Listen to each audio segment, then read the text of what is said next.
Hello दोस्तों, election किसी भी डेमोक्रेसी की जान है, लेकिन बिहार इलेक्शन ने ऑपोजिशन और रूलिंग पार्टी के बीच में एक ऐसा झगड़ा पैदा किया है जो हमारे कॉन्स्टिट्यूशन को सड़कों तक खींच करके ले आया है।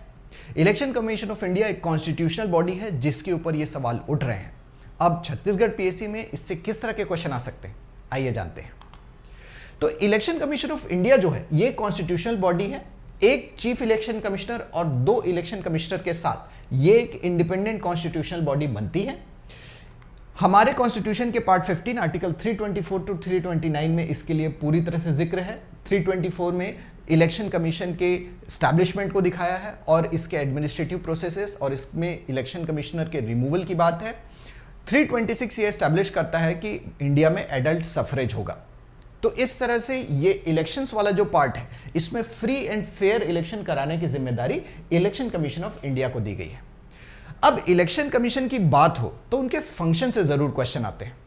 ध्यान देने की बात है दोस्तों, करंट अफेयर्स के ये जो कॉम्प्लेक्स टॉपिक हैं इनके सब्जेक्ट से रिलेटेड एंगल और प्री मेंस और इंटरव्यू में किस तरह के क्वेश्चन पूछे जा सकते हैं, इससे रिलेटेड सवाल आपको रातों पे जगा सकते हैं। तो आप ज्वाइन कीजिए RNIS एकेडमी का 1-to-1 मेंटोरशिप, जहां जब चाहे आपके दिमाग में कंफ्यूजन आए आप सवाल पूछ सकते हैं हमसे। मैं हूं Vivek Patel, all India rank 1 UPSC CPF exam. मेरे साथ हैं Bhumindra Singh, class 1 officer government of India, और हम आपके क्वेश्चंस को लगातार आंसर करेंगे। प्री मेंस और इंटरव्यू हर तरह के कोर्सेज लाइव क्लासेस के फॉर्म में हमारे यहाँ उपलब्ध हैं। लिंक डिस्क्रिप्शन में है, जरूर चेक कीजिएगा। देखिए, फंक्शन ऑफ इलेक्शन कमीशन की बात करें तो सबसे पहले पॉलिटिकल पार्टीज से मामला शुरू होता है। पॉलिटिकल पार्टीज को सिंबल देना, उनका रजिस्ट्रेशन करना, national party state party declare करना, उसके बाद इलेक्टोरल रोल को रिवाइज करना। इसी का स्पेशल इंटेंसिव रिवीजन बिहार के अंदर में चल रहा है जिस पे आरोप लगे हुए हैं वोट चोरी के। इलेक्टोरल रोल तैयार करने के बाद इलेक्शन का टाइम डिसाइड करना, इलेक्शन के डेट्स, कब इलेक्शन होगा, शेड्यूलिंग, और सबसे important model code of conduct election में लागू करना। ये model code of conduct rules का वो ग्रुप है जो रूलिंग पार्टी और ऑपोजिशन पे एक साथ लगता है। कोई भी अगर इसको तोड़ा इलेक्शन से बाहर, model of code of conduct में कोई भी ऑफिसर किसी भी पार्टी को सपोर्ट करता हुआ पाया गया, नौकरी से बाहर। So it's very strong. इसके बाद प्रॉपर इलेक्शन का प्रोसेस आता है। इलेक्शन कंप्लीट होने के बाद अगर किसी को इलेक्शन से शिकायत है तो वो कोर्ट नहीं जा सकता, वो जाता है इलेक्शन कमीशन के पास। इलेक्शन कमीशन के पास क्वासी जुडिशियल पावर्स होते हैं। What are quasi judicial powers? Quasi judicial powers में ये होता है कि इलेक्शन कमीशन कोर्ट जैसा काम करता है, जज जैसा, और ये पावर्स के अंदर में किसी भी इलेक्शन से रिलेटेड इशू को ये सुनता है और फैसला प्रेसिडेंट या गवर्नर को देता है। प्रेसिडेंट और गवर्नर जो है यहां पे फाइनल कॉल लेते हैं, ठीक है। तो इस तरह से इलेक्शन कमीशन के फंक्शंस होते हैं। प्रेसिडेंट, वाइस प्रेसिडेंट और उनसे नीचे लोकसभा, राज्यसभा और विधानसभा, ये 5 इलेक्शन कमीशन ऑफ इंडिया कराता है। विधान परिषद यानी लेजिस्लेटिव काउंसिल का इलेक्शन ये नहीं करवाता है। अभी देखिए, वाइस प्रेसिडेंट का इलेक्शन हो रहा है क्योंकि वाइस प्रेसिडेंट ने समय से पहले इस्तीफा दे दिया है। तो ये एक बहुत इंटरेस्टिंग पॉइंट हो सकता है। वाइस प्रेसिडेंट के इलेक्शन से रिलेटेड क्वेश्चंस भी आ सकते हैं। इलेक्शन कमीशन कौन कौन से इलेक्शन कराता है वो क्वेश्चन भी यहां पे आ सकता है। तो देखिए, इलेक्शन कमीशन एक ऐसी एजेंसी है जो इंडिपेंडेंट रहे, फ्री एंड फेयर रहे, तभी फ्री एंड फेयर इलेक्शन करा पाएगी। अब फ्री एंड फेयर रहने के लिए इनको जो है बहुत सारे प्रोविजन कॉन्स्टिट्यूशन में दिए हैं। सबसे पहला है अपॉइंटमेंट। अपॉइंटमेंट जो है प्रेसिडेंट करता है, लेकिन एडवाइस पे करता है किसके? प्राइम मिनिस्टर के। प्राइम मिनिस्टर अकेले एडवाइस नहीं करता है, प्राइम मिनिस्टर के साथ में एक पूरा ग्रुप होता है, कोलेजियम होता है, जिसमें होम मिनिस्टर होते हैं, लीडर ऑफ अपोजिशन होते हैं और भी बहुत सारे मेंबर्स होते हैं। तो उनके एडवाइस पे करते हैं अपॉइंटमेंट, और सिर्फ वही ऑफिसर का रिज्यूम जाता है जो यूपीएससी फाइनलाइज करके भेजती है। तो it's a very strong and open process. इसके बाद इनकी जो सैलरी होती है, पैसा, वो एकदम फिक्स होता है। पार्लियामेंट वोट डाल करके भी इस पर कट नहीं कर सकती। फिर आता है इनका टर्म होता है फिक्स, 6 ईयर और 65 years of service, whichever is earlier। तो इनका टाइम से पहले नौकरी से निकाल नहीं सकते। और फाइनली आता है इनका रिमूवल प्रोसेस होता है जस्ट लाइक सुप्रीम कोर्ट जज, which is very difficult, very rare. आज तक किसी जज को नहीं हटा पाए, तो इनको क्या हटाएंगे। और फाइनली रिटायरमेंट के बाद गवर्नमेंट सर्विस ये नहीं कर सकते। ये इनके इंडिपेंडेंस के लिए जरूरी है, वरना गवर्नमेंट बोलेगी एक बार रिटायर हो जाओ, हमारे पास आ जाना, तो अभी हमको फेवर कर दो। तो ये क्विड प्रो क्यो को रोकता है और इनके इंडिपेंडेंस को बनाए रखता है। गौर करने की बात है कि ये सारे इंडिपेंडेंस के प्रोसेसेस सिर्फ चीफ इलेक्शन कमिश्नर के लिए है, बाकी दोनों इलेक्शन कमिश्नर को प्रेसिडेंट चीफ इलेक्शन कमिश्नर के एडवाइस पे ही हटा सकता है। तो सीईसी के लिए ही सारी चीजें हैं, पर फिर भी इनका इंडिपेंडेंट होना एक बहुत बड़ी बात है। तो देखिए, रिमूवल की बात अभी उठ रही है। रिमूवल की बात क्यों उठ रही है? क्योंकि ऑपोजिशन ने आरोप लगाया कि ये जो हमारे इलेक्शन कमिश्नर्स हैं, चीफ इलेक्शन कमिश्नर और बाकी दोनों, ये रूलिंग पार्टी के फेवर में इलेक्टोरल रूल्स में चेंजेस कर रहे हैं, रूल ऐसे बना रहे हैं जिससे कि रूलिंग पार्टी को फायदा मिलेगा। सोचिए, इलेक्शन कमीशन की इंडिपेंडेंस और फेयरनेस नहीं होने की वजह से बांग्लादेश में लोग इलेक्शन पे भरोसा करना छोड़ दिए हैं, डिक्टेटरशिप आ जा रही है। पाकिस्तान की भी सेम कंडीशन है। इंडिया में ये सवाल हर बार उठ रहा है और बिहार में तो खास उठा है। So will see about the removal of the chief election commissioner. तो दोस्तों देखिए, टॉपिक कैसे कॉम्प्लिकेट होते जा रहा है। प्रॉपर कॉन्स्टिट्यूशन के सेक्शन में से और कुछ करंट अफेयर से उठा करके आपसे कभी भी क्वेश्चन पूछे जा सकते हैं। ऐसे टॉपिक्स को अगर आपको समझना है तो RNIS की 1-to-1 मेंटोरशिप आप ज्वाइन कर सकते हैं, link is in the description. तो removal of chief election commissioner just like a removal of supreme court जज, ये लिखा हुआ है हमारे कॉन्स्टिट्यूशन के अंदर 324 में। ये लिखा हुआ है कि removal process will be like supreme court जज। और सुप्रीम कोर्ट को जज को सिर्फ 2 बेसिस पर हटा सकते हैं, प्रूवन मिसबिहेवियर यानी अपने पद का दुरुपयोग करना, करप्शन करना, और इनकैपेसिटी फिजिकल और मेंटल इनएबिलिटी की बेसिस पे ही हटा सकते हैं। ऐसे किसी को भी नहीं हटा सकते। प्रोसेस बहुत स्ट्रांग है। अभी हमारे ऑपोजिशन लीडर राहुल गांधी ने चीफ इलेक्शन कमिश्नर को हटाने का प्रोसेस स्टार्ट किया है। So will look intensively into this process. सबसे पहली बात, पार्लियामेंट ही इनको हटा सकती है। पार्लियामेंट में 2 हाउस होते हैं, लोकसभा राज्यसभा। किसी भी हाउस में इनके रिमूवल का प्रोसेस स्टार्ट हो सकता है। Rahul Gandhi leader of opposition Lok Sabha में है और लोकसभा में उन्होंने ये रेजोल्यूशन, ये नोटिस लेकर के आया है। तो राहुल गांधी नोटिस लेकर के आए हैं। 100 लोकसभा मेंबर्स के साइन के बिना ये नोटिस एक्सेप्ट नहीं होगा। और अगर आप राज्यसभा में हैं तो 50 राज्यसभा मेंबर्स के साइन के बिना ये नोटिस एक्सेप्ट नहीं होगा। अगर 100 लोकसभा मेंबर्स का साइन जुगाड़ लेते हैं राहुल गांधी, तो ये नोटिस एक्सेप्ट हो जाएगा और जाएगा लोकसभा के स्पीकर के पास। फिर शुरू होगी इंक्वायरी। जजेस इंक्वायरी एक्ट 1968 के अंडर में 3 जजेस की एक कमेटी बनेगी। 3 जजेस की एक कमेटी बनेगी। पहला जज होगा सुप्रीम कोर्ट का, जो चेयरमैन होगा, और हाई कोर्ट का एक चीफ जस्टिस जो है वो मेंबर होगा, और एक फेमस जूरिस्ट किसी को शामिल करेंगे। ये 3 जजेस जो है मिल करके आपका इंक्वायरी करेंगे, दोनों पार्टीज को सुनेंगे, है ना, चीफ इलेक्शन कमिश्नर और ऑपोजिशन। और इस पूरे प्रोसेस में ऑपोजिशन को मिलेगा बहुत बहुत सारा मीडिया बाइट। लेकिन एक बार इनकी इंक्वायरी अगर सबमिट हो जाती है, जिस हाउस में रेजोल्यूशन या नोटिस आया था, फिर वहां पर होगा वोटिंग। रेजोल्यूशन पे डिस्कशन के बाद वोटिंग होता है। यहां अब स्पेशल मेजॉरिटी चाहिए, 2/3 मेजॉरिटी। अगर लोकसभा में आया तो 2/3 मेजॉरिटी, स्पेशल मेजॉरिटी विशेष बहुमत से पास होगा, राज्यसभा में 2/3 बहुमत से। फिर ये दूसरे सदन में जाएगा, वहां पर भी ये सेम प्रोसेस चलेगा, लेकिन इंक्वायरी कमेटी अलग से नहीं बनेगी। वहां पर भी डिस्कशन होगा, स्पेशल मेजॉरिटी से प्रस्ताव पास होगा।